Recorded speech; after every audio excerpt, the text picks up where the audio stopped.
Greetings, Dungeon Delvers, and welcome to yet another edition of Descent into the Void, a tale of D20s, where 7 friends journey together to tell a story of mythic proportion. Gather round, gather round.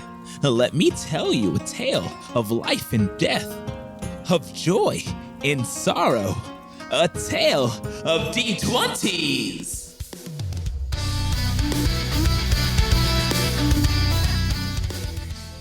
With 2 new allies joined to the party, and a successful attempt to increase your rank within the Seekers Guild, Liberators, you have taken the quest to escort a caravan carrying weapons and holy crystals to Aerowatch. That evening, you each relaxed, studied, trained, before attending a feast in your honor at the mess hall. Horatio questioned Lancel about the entrance to the next layer, which he did reveal to be in the dreaded waters. When pressed for more details, though, Lancel seemed to be hesitant and quickly changed the subject, cryptically explaining he would go into more detail when the group was ready to leave. During the party, whispers, which became loud talk, was heard throughout the hall about the Heaven's Root tree that had grew in Frostbite, and the new adventurers who birthed it. Once the festivities ended and you all went to bed and slept for the evening, the next morning you were awakened by Lancel, who took you out the back exit from the mountain enclave.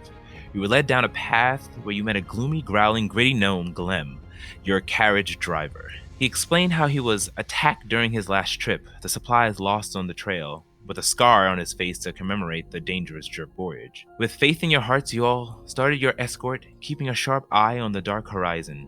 After a couple days of travel, you happened upon an empty campsite, and after investigating, found it was recently abandoned. It was then familiar cackles was heard echoing around the abandoned site, and the succubi, Balin and Jalen, once again made their appearance. Summoning a strange, disgusting demon to battle you, Jalen began to sing an unholy melody as it was discovered that the symphony crystal in your caravan was being corrupted. Your group managed to dispatch the summoned demon and Jalen, returning him to whatever plane he came from, but it was too late. The crystal had been corrupted. Balin had escaped, and the yips and howls of hungry demons could be heard hastily approaching. King then decided to plant a seed of Heaven's Root in an attempt to recreate the miracle at Enceladus's cave, using the crystals that were meant for Aerowatch as the symphony's catalyst. So, Liberators, the wind blows an ominous chill down your spines as the sound of several demons is heard upon its blow. As you make your final preparations before the upcoming battle, what do you do next? Minako rushes from the caravan carrying as many of the crystals as she can, saying as she gets up to where King and Cal are, Here, this is all I can get. I can go get more. I can show you what we need to do, but I'm not sure if this is going to work. We don't even have dew. We'll make dew. That's the whole point.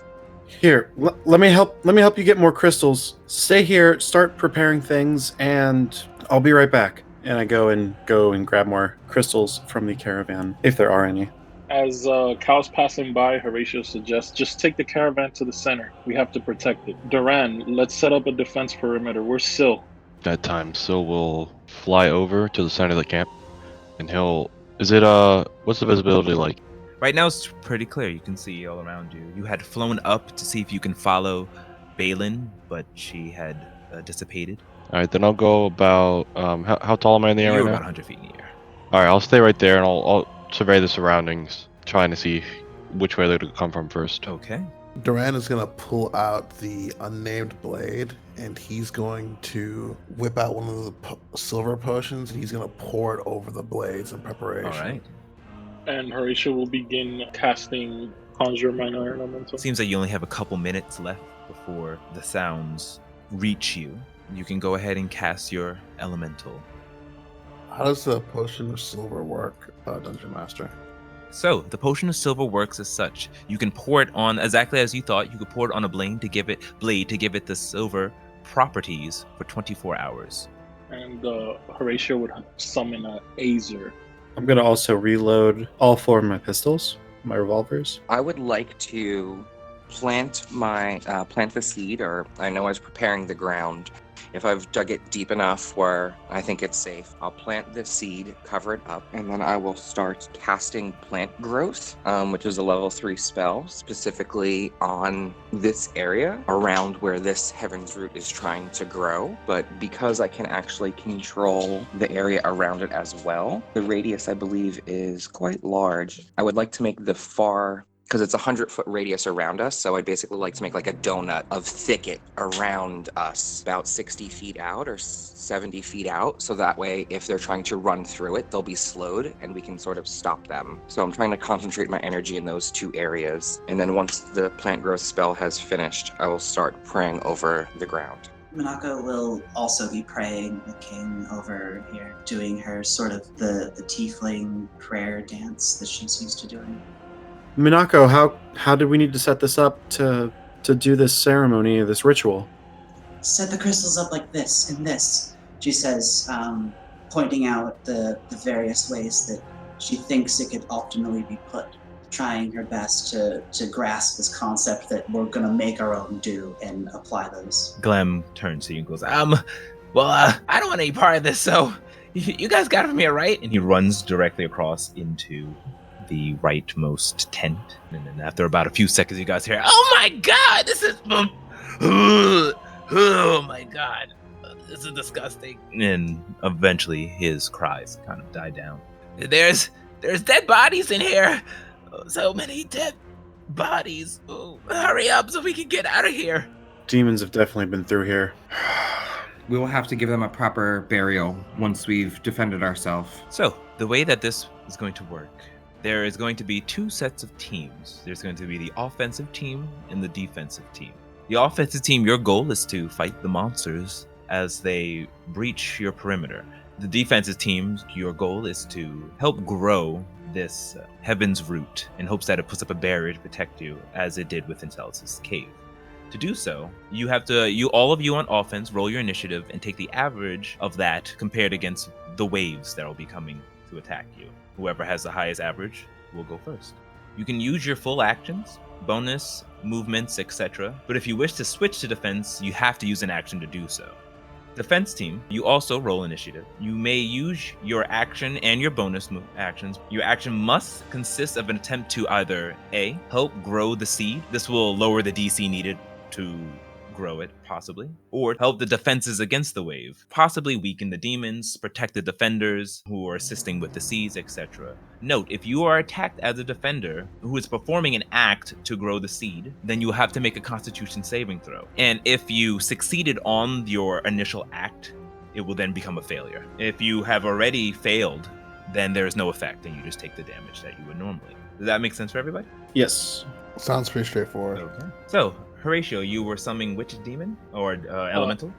Elemental Azer, Azer. As you all start to prepare for the oncoming onslaught that seems to be on the horizon, you look back and see Horatio performing a spell you've not seen him do before, at least not entirely. As a magic circle appears at your feet, Horatio, you start to see clawing from the ground itself this strange humanoid-shaped creature. It has a flaming face as it pulls out of the ground, reaching up with its arms, and you see it pulls off a large metal-like hammer, flaming just as intensely as its head. Its bronze skin pulls up, standing before you, with a shield with spikes on the right of it. It stands at attention. You feel the energy emanating from this elemental, standing silently awaits orders. When I see it, I nod my head and I say, greetings, we will need your assistance. So King, as you plant down the seed and summon the power of Mylaki's plant growth and invigorate the area around you, you all witness a perimeter of a large thorn-like brambles peering out of the ground. Any bits of trees and greenery that's seen sort of melds in with this enchanted, jagged path of thorns. And as this all appears, you see kind of behind them in the distance glowing eyes, and they slowly start to creep before you. Roll me a perception check, Syl. Is this with my your eyeballs? Yes. 18. Syl, as you flap your wings 100 feet in the air, looking on, you can hear the sounds of the demons, but you can't see them. what you do see, a strange cloud, fog almost, blowing across the field. It slowly creeps and climbs through and over the brambles that King has created, and you all at this point notice the area become obscured and foggy. At this point, you hear coming from all around you, and as you all turn and take your positions. So, with that being said, I'm going to need everyone who is defending. Well, who is defending? Who is attacking? I believe that Horatio and Azer will go on the attack. To defend, does it require the full action to pray? Yes. Okay. So I'm defending. Monaco will also defend. Cal is going to go on the attack and kind of set himself up over here. Doran will fight to protect his friends. And so you can defend by being surveillance if you want. If not, you can join the attack team. I'll just go on the attack and I'll go down to like 45 feet. So as this fog swoops in and obscures your vision, I need everyone to roll me initiative. So, you notice it first. You see coming through the brambles and the brushes, pulling their way through, but slowed down by terrain. These humanoid creatures with flesh falling on down to the ground as they walk and step, almost zombie-like as they creep further and further up here. Several of them are on the horizon as you see walking them up, but they are slowed down. You start the turn, Syl. What do you do? I'll come down to about 30 feet in the air, and then I will, I'm gonna try to hit him with my blowgun. And then I'll add 1d4 to that, and then I'll just do it again. And that was my action and bonus action, my movement. So I'm gonna stay right there. All right, so Syl, flying down from where you were, you notice that the demons are walking in towards the bramble. It's slowing down their movements, but you can't quite see them.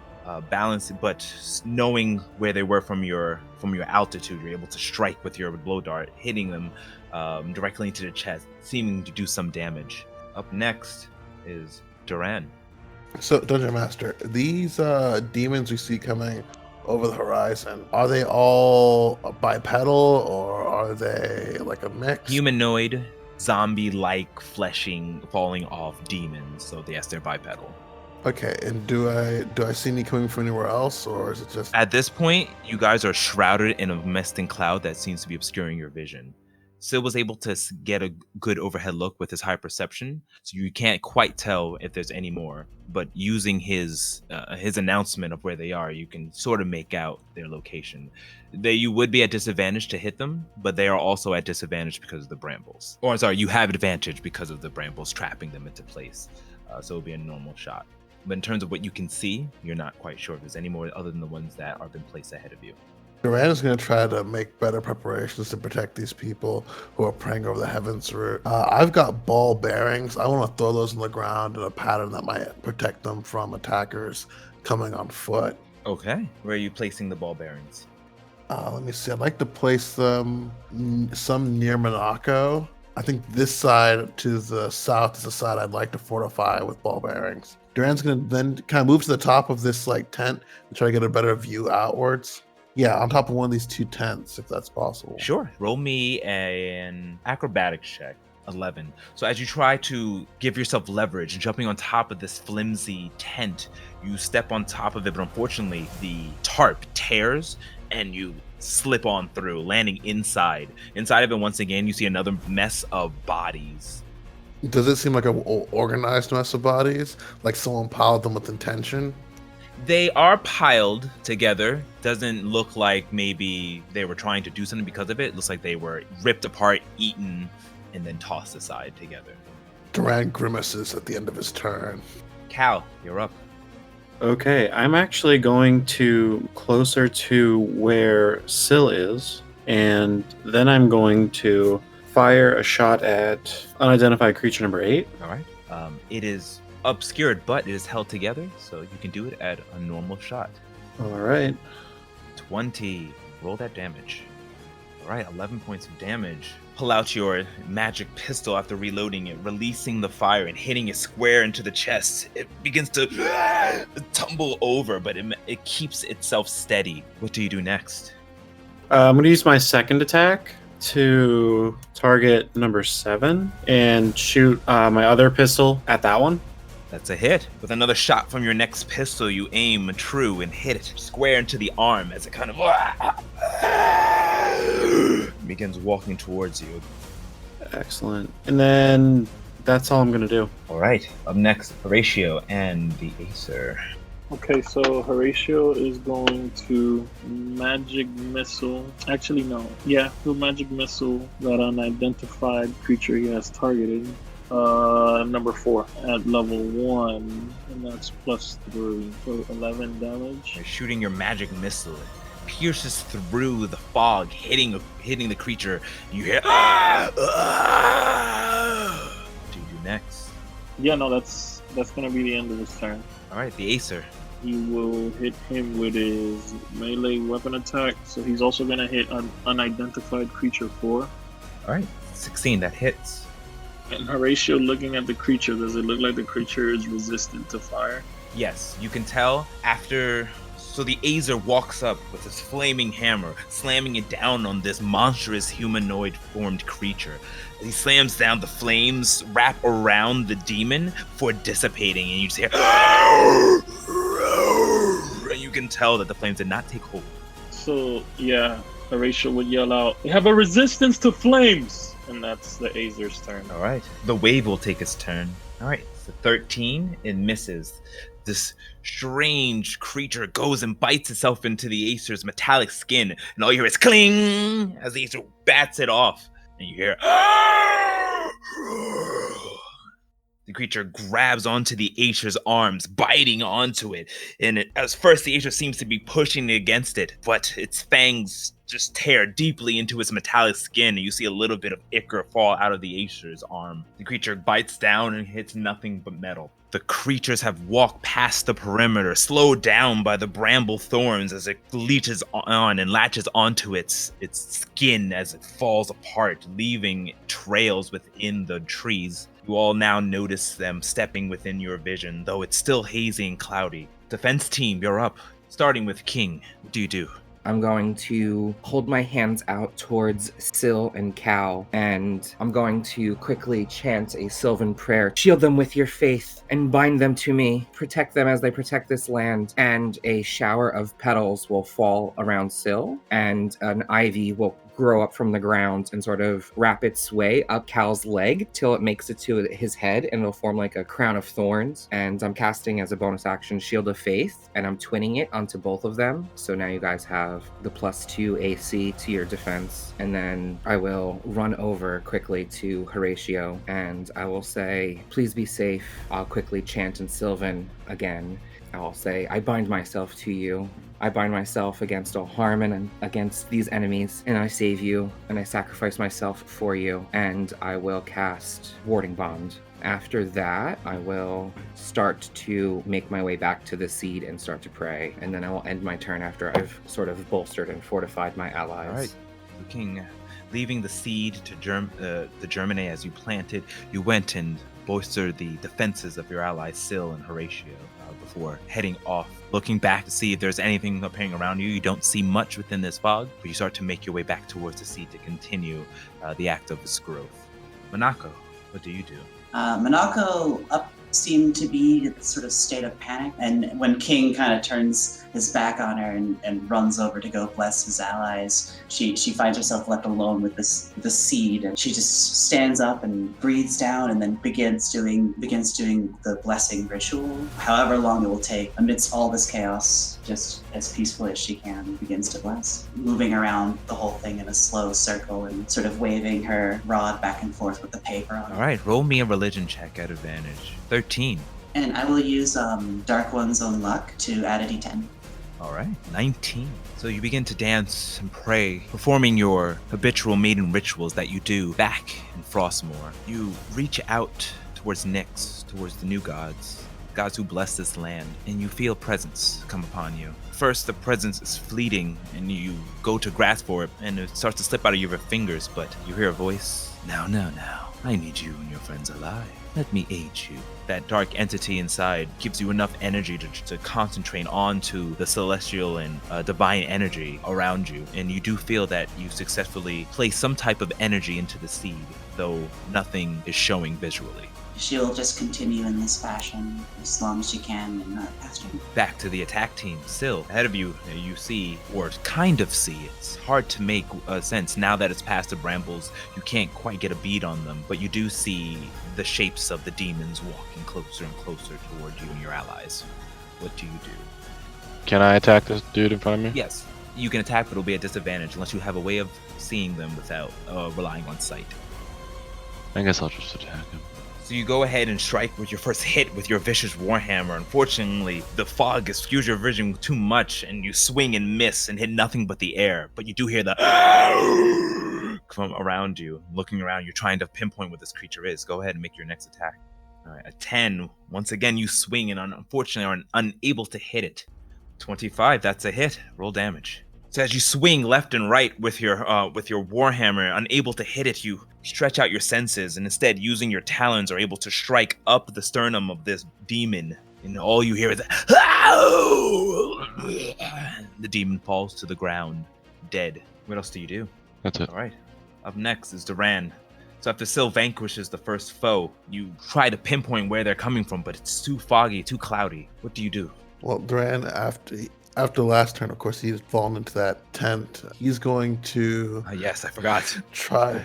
Yeah, he's going to run out of the tent and then try to get farther south to see if he can get south enough to get a view of if there's anyone coming from the south. You can use a perception check. You'll be at disadvantage, but you might be able to see what's beyond. Yeah, I'll take that shot. I'll use my action to make that perception check at disadvantage. All right, 13.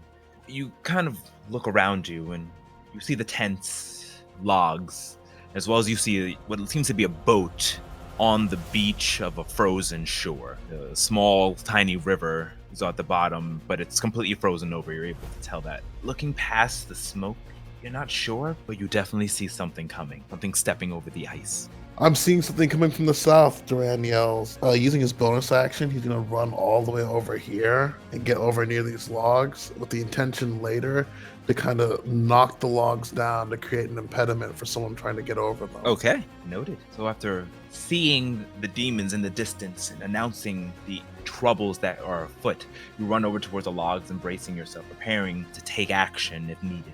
Up next, Cal. All right. So this fog is the ground level as well, so I would have disadvantage on my attack? Yes, the fog, I will say the fog goes up probably about 60 to 70 feet. For all you who don't fly, you definitely know it's way beyond your height. Yeah. Okay. So I know that. I'm going to attack this unidentified creature number 7 then, with disadvantage. Nice. Well, Wow. that's unfortunate. Or fortunate, because he still hit. That's fair. So I'll roll some damage. I'll use my second attack to fire number 7 again. You rolled 2 nat ones. That was meant to be. You misfire, don't you? Yeah. You do have another weapon. You do have 3 more pistols. Yeah. Oh, that's unfortunate. Okay. Well, then I'm going to use my bonus action to fire off a third shot from the pistol that isn't broken. Okay. Jeez Louise! Not. Both of my magic pistols are broken. I rolled Cal, 2 natural ones with these You gotta things. change those dice, man. Yeah, that's Dice what's jail. happening right now. That dice teller's going to jail. Oh man. So, Cal, as you fire your first shot, you hit, coming out with your second pistol. Unfortunately, it explodes in your face, not doing any damage, but you see the damage to the pistol. Trying to take another shot out of the first pistol, you once again misfire. Unfortunately, both weapons have been disabled, and you have to take your action to repair one of them, and then your next action to repair the other. Oh my god. This is not good. Not good at all. So, are those all of you still have your 2 other pistols. I still have my movement, I guess. I'm going to move back 10 feet just to kind of gather around the caravan a little bit, and that'll be it. All right. Up next, Horatio. All right. Horatio will move his full movement to get right here and begin preparing a spell. Horatio's gonna wait for the Azer's action to cast Lightning Bolt. Could the Azer, for his action, grab unidentified creature 4 and drag him back? Yeah, he can grapple him and they'll share the same space. Well, I don't want him to share the same space as the Azer. I want him to grab him and just move back 5 feet and have the Azer where he's currently at. Yeah, that would work. He will risk taking opportunity attack against unidentified creature number 3, just FYI. So that's what Horatio's waiting for that, and that's what he's gonna do. Okay, so let's go ahead and roll a strength check. As Azer backs away, the beast tries to chomp onto his side, but does not make it. As Azer seems to be nimble enough to just move out the way, pulling the creature number 4 down into his previous position. Yeah, so I would cast it at level 3. Let me expend my spell slot. Roll that damage. So Horatio, as you position yourself to the side, noticing with your keen mind the line of creatures that are ahead of you, you command the Acer to pull one of the demons into the line before shooting off an arcane torrent of lightning energy. You all notice a strike of lightning come straight across the entire field, igniting the 2 tents that it hits in its pathway, and it completely gets engulfed in flames.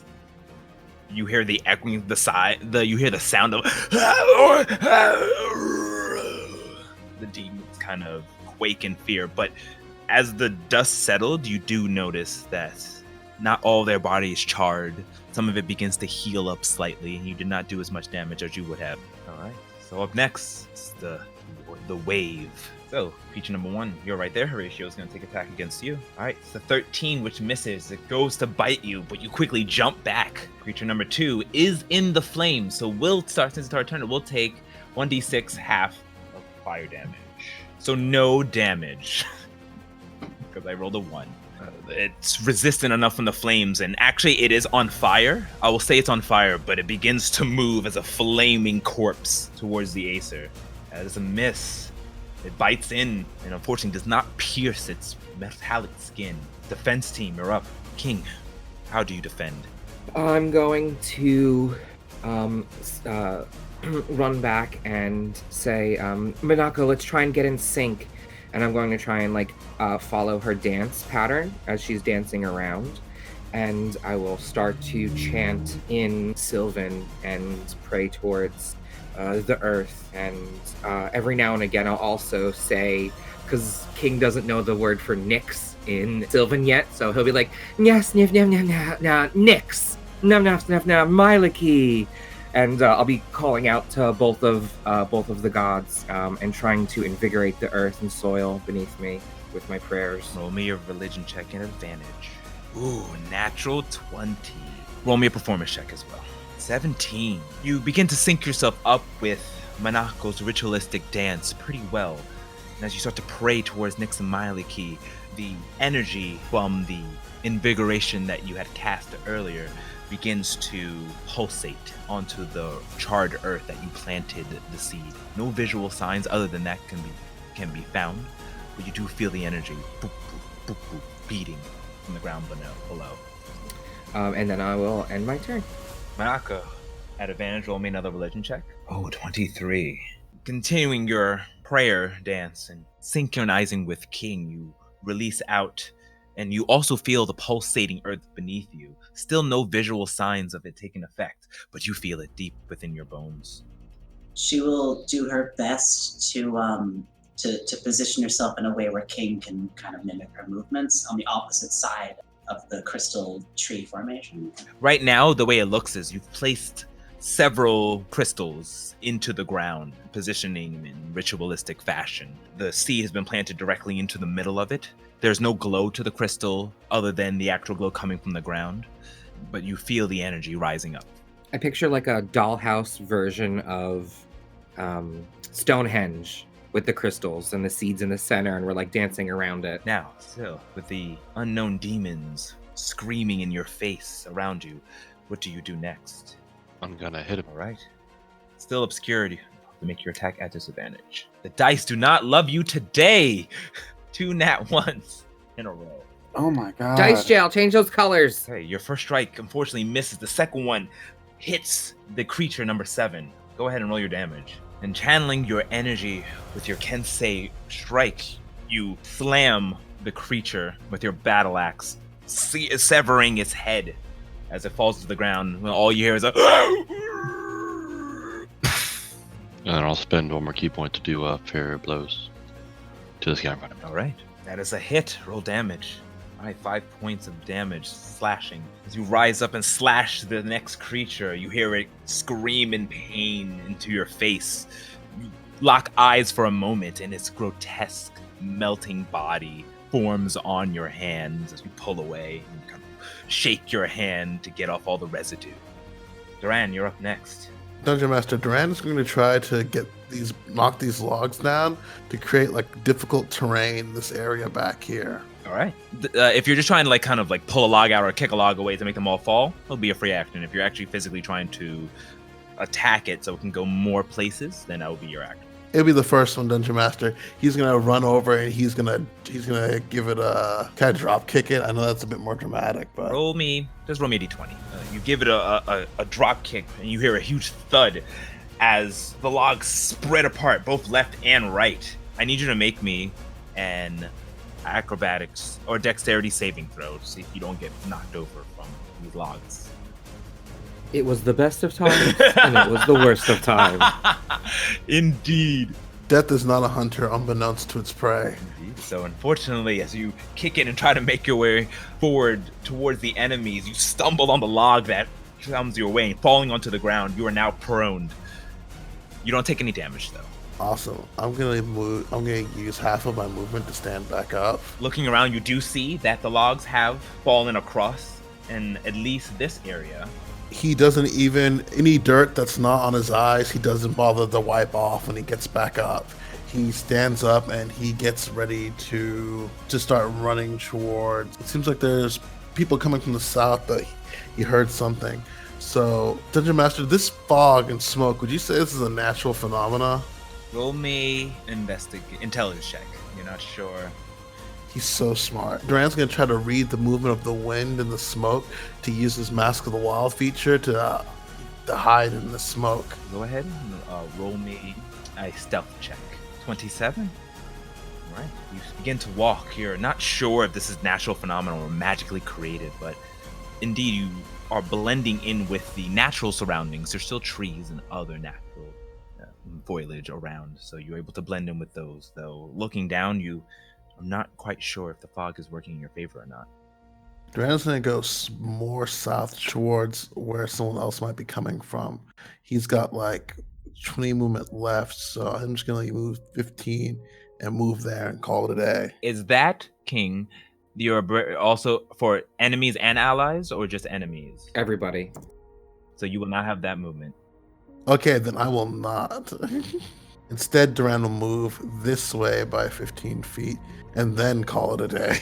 Duran, you try to blend in with the natural habitat and peer off and hope to see if you any oncoming assault. Cal, you're up.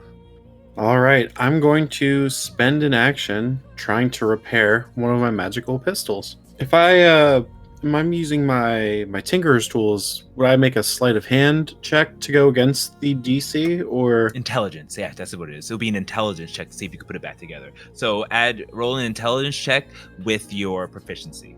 Okay. 13. That is higher than his misfire. Wait, yes. What is his misfire score? Is 1, correct? It's 1 plus 8. 8, so 9. So yes, Yeah. you successfully managed to take one of your pistols and using your Tinker's tools with the demon kind of in front of your face, you're just like, go, work, and shoving it in there until finally you're able to put the chamber back together and repair the gun, still with the other one smoking after being misfired itself. What do you do Yeah. next? I'm not going to really do much. I'm going to stay kind of where I'm at, and I have nothing I can really do with a bonus action at the moment, so that's it. Okay. Next up, Horatio and the Azer. So Horatio is going to use his bonus action to cast Misty Step, and he's going to move 30 feet, or teleport 30 feet, and then he's going to throw a firebolt at creature number 4, even though he knows it's not going to deal as much. It's a 16. That hits. Roll damage. 14 points of damage. You hold out your hand, firing the firebolt. It ignites out of your fingers, hitting the creature, but you know all too well that it didn't do as much damage as it should. We have a group of them here. I need some assistance. And that's his turn.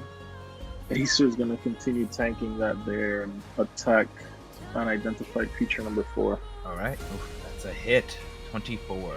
So, the Acer goes ahead and makes his strike against the creature number 4. It hits true directly into his chest, releasing fire energy, unfortunately not doing the max amount of damage. They all kind of scream into his ear and go to a lunge against him. Okay. Creature number 1 will move on over and now has advantage and will attack. All right, that's a hit. It will bite into it. They're doing 6 points of damage to the Acer, but taking 1d10 worth of damage itself. Creature number 2, that is a miss. Creature number 3, it's a miss. Creature number 4, natural 1. Kind of goes towards and to bite onto the Acer. Acer moves away and instead it bites into his ally, ripping its flesh off. All right. All the creatures taking their turn, most of them missing, taking damage from the Acer as it bit onto its hot skin. King, defense team, you're up. Okay, I'm going to continue to pray and dance around our crystalline henge and call out towards Myliki and Nyx to help us grow and seed this land and continue to shed their protection on this space. I summon thee, I call for thee. We need your aid. Bless and hallow this land. Go ahead and roll me another religion check at advantage. Praying towards the gods, you release your celestial divine energy. You start to see something grow out of the ground. It's tiny, definitely a sprout. What you're doing is working. Minako, you're up next. Are you continuing with the same action? And she'll do that for her, she'll just move around and use her action to continue. Make another religion check at advantage. 10. You begin to pray, but it's something strange. The infernal energy in you seems to be counteracting with the prayers. You hear the voice again saying, divine energy. That's such a tricky thing. Well, try harder. I need you alive, my love. She seems very frustrated. She shouts out, "Come on!" As you all are in the midst of battle, attacking these creatures or praying, performing a ritual around the seed, you all hear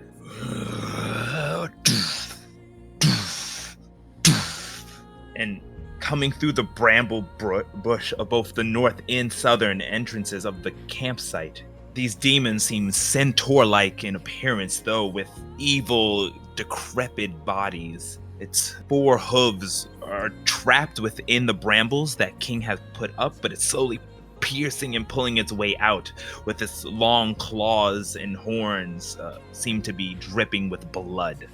It looks down and sees the logs that are rolling forward and manages to make a leap over it, jumping over the obstacle before heading its way towards Minako. It's kind of charging with its 4 hooves before leaping with its arms and scratching down onto you.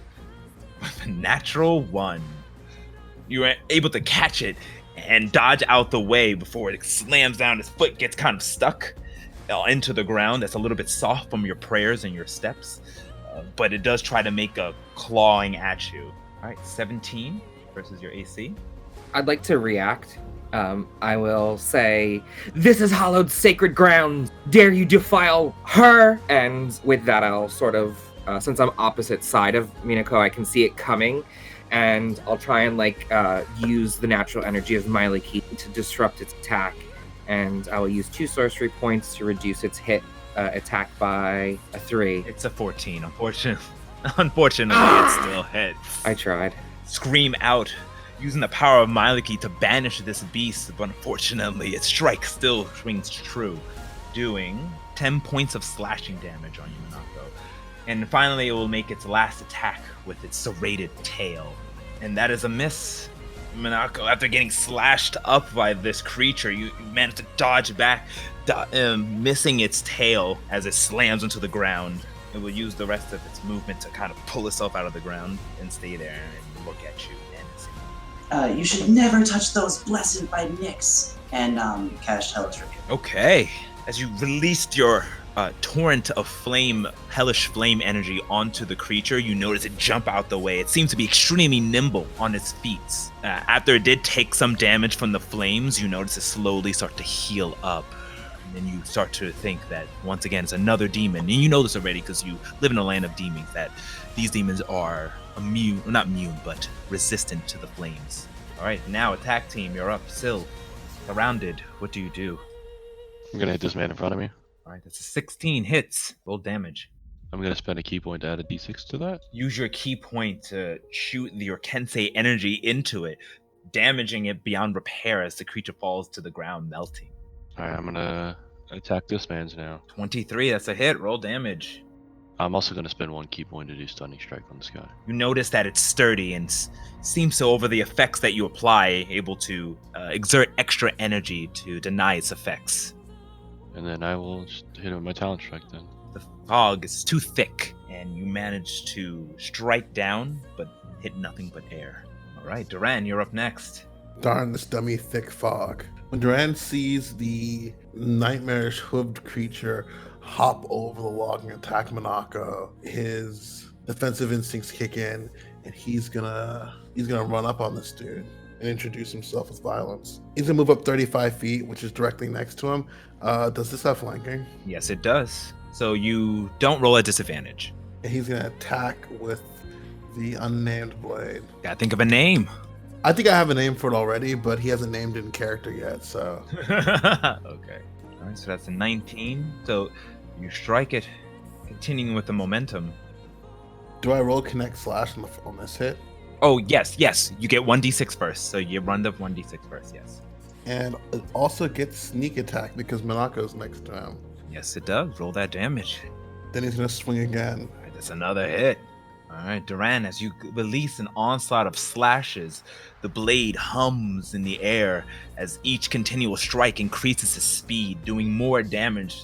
And you see it carving up the demon, the silver on it, piercing through its demonic body, boiling its wounds and causing it to fester and to become decrepit and deteriorate. Up next, Cal. All right, so what I would like to do is, using my bonus action, could I stow the broken pistol that I have still and grab one of my regular shoulder pistols? Yes. All right, I'm going to do that as I'm running over next to Minako and this demon, and I'm going to yell over to Doran, you're not going to have all the fun out here. And then I'm going to make 2 attacks. At normal, since you don't have to worry about disadvantage. All right, so the first is going to be with my magic pistol. All right, it's 11, and 11 does not hit, unfortunately. All right. Ooh, 24, that does hit. Cal, you repair your gun and drop the broken one to its holster before putting out the non-magic pistol. Using your magic pistol to shoot at the demon point blank, you release a shot that hits and pierces the demon through its chest. You hear as it looks square in the eye, flames protruding from its mouth. All right, Horatio, you're up. Okay, so Horatio is going to cast a fireball there in that area, remembering that the Azer have immunities to the fireball effect, or to fire. All right, so you shoot a fireball over, blasting the Azer as well as all of these demons that surround it. The Azer comes out unscathed once the smoke settles, but you do see one of the demons fall and the rest of them aflamed, their gaze not leaving the Azer, still ready to strike it.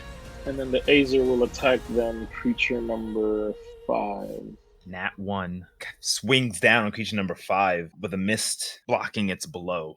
Back to wave number 1. So both of the flaming demonic creatures miss their strikes onto the Azer. Next up, defense team. King, what are you doing? You see, you're still performing your ritual, but now you see these horse-like demons coming up towards you. Can I use an action to cast a spell and then a bonus to pray? You have to, if you want to make the seed grow, it has to be a full action.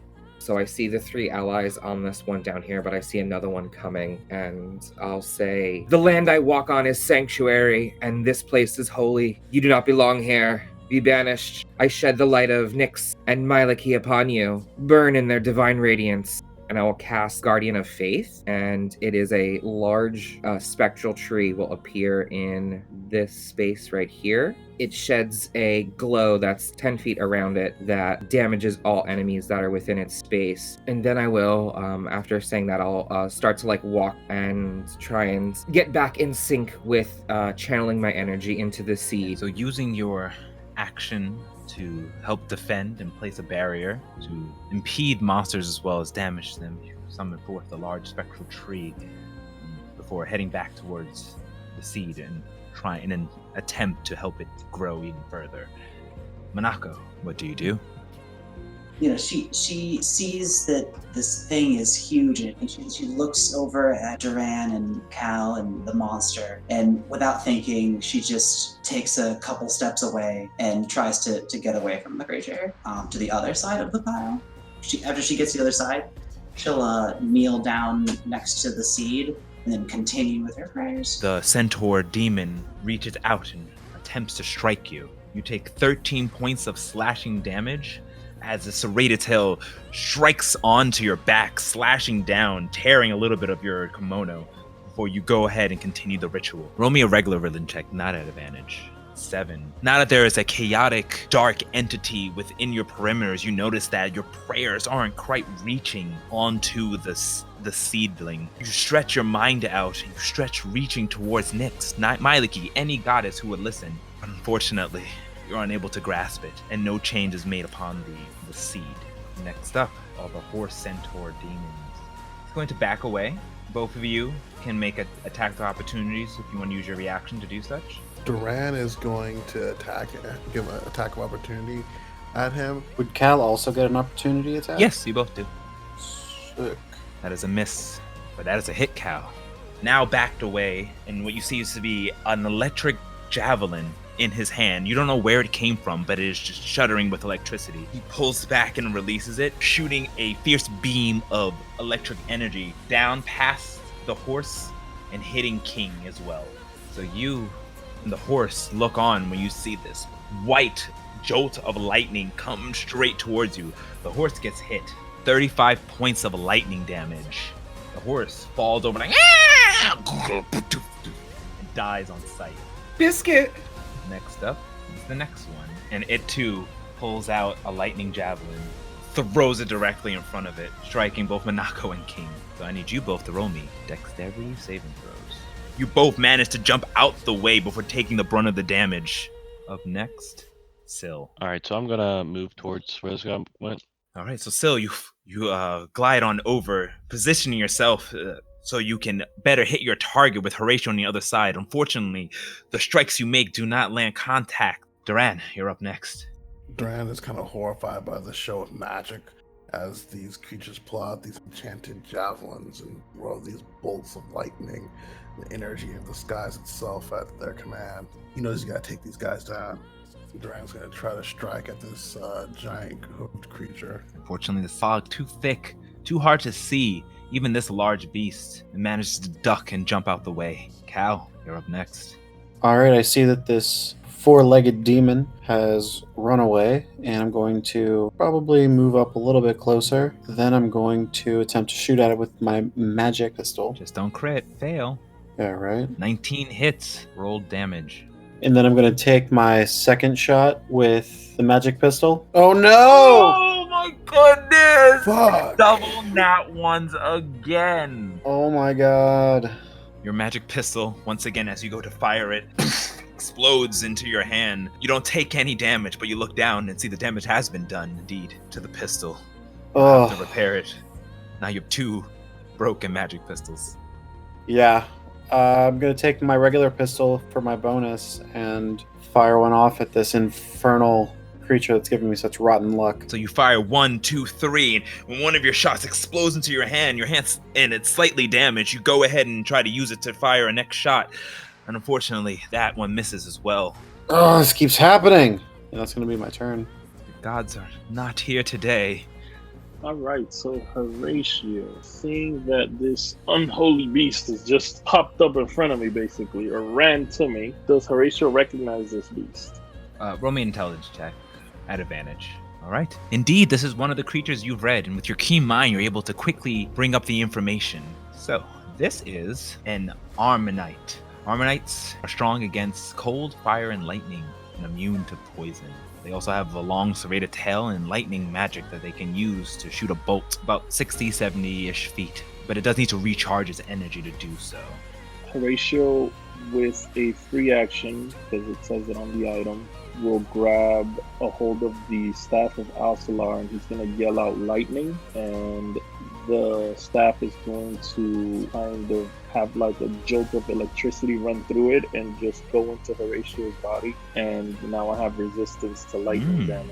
Okay. While I'm holding that staff. And he is going to take this opportunity to Misty step away again, because that's too close to comfort. So firebolt. All right, that's a hit. And then the Azer is going to, again, just seeing that Syl is fighting that giant creature, the Azer is going to ignore these two, and I'm going to command it to move its 30 feet, and hopefully Syl can position himself in a way to gain advantage from that. And he's going to attack the Armanite. Striking down onto the demon, it deals 17 points of damage, partially resisted. All right, so Misty stepping away from the Armanite, you make refuge within the spectral tree that King has formed. Then grabbing your staff of Alsalar, you protect yourself from the lightning and fire out a ferocious fire bolt, damaging the Armanite as you command your elemental to do the same, damaging him as well. All right, defense team, starting with King. I'm going to look at Minako, and I'm going to say, I believe in you, continue. And I'm going to hold Chastaful up, and I'm going to start swirling it around in the air, and even like let go of it and channel it up so it's sort of just spiraling above us. And I'm going to shout out, Pollen Garden! And cast Mass Cure Wounds. I will target us. The pollen will start to spew forth from Chastaful, and familiar scent will fill the air and calm us, heal us. And I will use a bonus action to convert one of my first level spell slots into 2 sorcery points. And then I will dance around and try and get back into rhythm. And then I will end my turn. Minako, you're up next. What do you do? Thank you. I think I can go on now. She says after getting healed. And then she'll look back over her shoulder at that terrifying Armanite behind her, and then kind of steel herself and then go back to prayers. So you all kind of look on and see Minako start to get into a strange formation, one that you've done several times, being a priestess of Nyx and blessing the crystals. Slowly start to dance around and hum, resonating with the crystal ahead of you. The heaven's root grows larger and larger, raising further and further, and the energy spreads out further and further. 20 feet diameter across, 30 feet diameter across, 50 feet diameter across. You all are just wafted and enveloped into this holy energy coming from the heaven's root. A beautiful sound can be heard, angelic, divine, torrent of sounds of explosions, as each of the unidentified creatures turns into dust. In the distance, all other creatures that you saw heading towards you are just like, and they all begin to turn into dust as the heaven's root, similar to that of a evergreen tree, its energy pushes off. Once the cries of the demons lay dormant and silent, you all look up around and notice that you're all alone and no more demons are coming towards you. And with that, we will end today's session.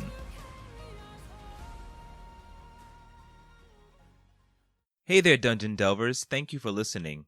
I wanted to take this time to thank our vendors, composers, and collaborators who work so hard in bringing A Tale of D20s to life. Starting with Frank Freire, who drew the portraits for the player characters, Manuel Lapuca, who created our orchestral soundtrack, Kyle Misko, who created our main theme, night theme, and mystical theme, Christian Yuki, who created our heavy metal theme songs, Jan Rosa for letting us use their soundtrack Continuum, and Dave Chappell for letting us use his End of Silence, A World of Color soundtrack.